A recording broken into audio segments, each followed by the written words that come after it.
Disponible sur Netflix, la partie 1 de la saison 4 arrive avec son lot de nouveaux personnages. Parmi eux, l'inquiétant Victor Creel, interprété par la légende du cinéma d'horreur Robert Englund. Attention, spoiler! Cet article révèle des éléments clés de l'intrigue de la saison 4 de Stranger Things. Si vous n'avez pas vu la partie 1 de la saison 4 et ne souhaitez pas être spoilé, ne lisez pas la suite. C'est le personnage qui a suscité le plus d'interrogations dès la diffusion de la dernière bande-annonce de la saison 4 de Stranger Things. Alors qu'on découvrait une maison hantée et Vecna, encore plus effrayant que les monstres du monde à l'envers des saisons précédentes, l'image furtive d'un vieil homme mystérieux nommé Victor Creel était la plus intrigante. Et pour cause, Victor Creel est interprété par rien moins qu'une légende du cinéma d'horreur, à savoir Robert Englund. Mais revenons d'abord sur cet inquiétant personnage, un détenu de l'hôpital psychiatrique de Penhurst. En 1959, Creel et sa famille ont emménagé dans une grande et belle demeure à Hawkins, et peu de temps après, des phénomènes étranges comme des lumières scintillantes, tiens, ont commencé à se produire. Très vite, le malheur ne tarde pas à s'abattre sur les Creel. L'épouse de Victor et sa fille connaissent une mort horrible, la même que les victimes de Vecna. Et sans surprise, Creel est désormais connu à Hawkins pour être ce psychopathe qui a trucidé sa famille 20 ans plus tôt. Or c'est le fils Victor Creel qui deviendra plus tard Juan, soit le premier enfant cobaye du docteur Brenner, qui deviendra ensuite Vecna, qui a commis ces crimes atroces.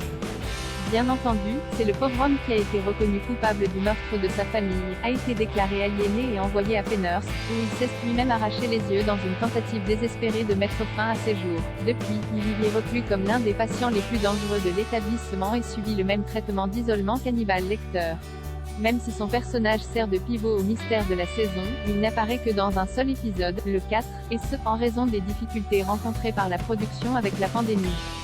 Une légende du cinéma d'horreur, Creel est donc joué par le légendaire acteur du cinéma d'horreur Robert Englund, connu principalement pour avoir incarné le tueur en série emblématique, Freddy Krueger, dans la franchise Les Griffes de la Nuit. Freddy Krueger, un personnage iconique que l'acteur a retrouvé dans 8 films. Et tout au long de sa carrière, il a continué à produire des cauchemars en incarnant divers personnages aussi perturbés que perturbants, du fantôme de l'opéra à 2001 Maniacs.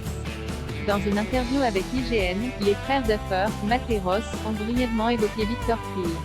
Ils l'ont décrit comme un personnage pivot de la saison et ont révélé que non seulement cette saison est fortement inspirée par les films Les Griffes de la Nuit, mais c'est Robert Englund lui-même qui les a approchés pour jouer dans la série. Le fait qu'il nous ait contactés pour une saison si profondément inspirée par la franchise de Freddy Krueger et par sa performance en particulier dans ses films, c'était comme le destin. On s'est dit, d'accord, ça doit se faire, a confié Matt Duffer. Le co-créateur a également parlé de l'importance de la maison hantée de Creel. Cette maison a été l'une des images les plus teasées lors de la promo de la 4e saison, en raison de ses liens avec les thèmes horrifiques de l'histoire. Duffer explique que, quant à Vecna, son apparence fait fortement penser à celle de Freddy Krueger. Là non plus, ce n'est pas un hasard comme l'ont expliqué les frères Duffer dans une vidéo de décryptage de la bande-annonce. Nous voulions introduire tout de suite l'idée qu'il existe une nouvelle menace majeure. Nous avons toujours voulu faire notre. Quelle que soit la version, un Freddy Krueger, ou un Pinhead de Hellraiser, LDLR, ou un Pennywise, Grifsou de ça. Parce que c'était les monstres. Les vilains surnaturels qui nous terrifiaient le plus quand nous étions jeunes.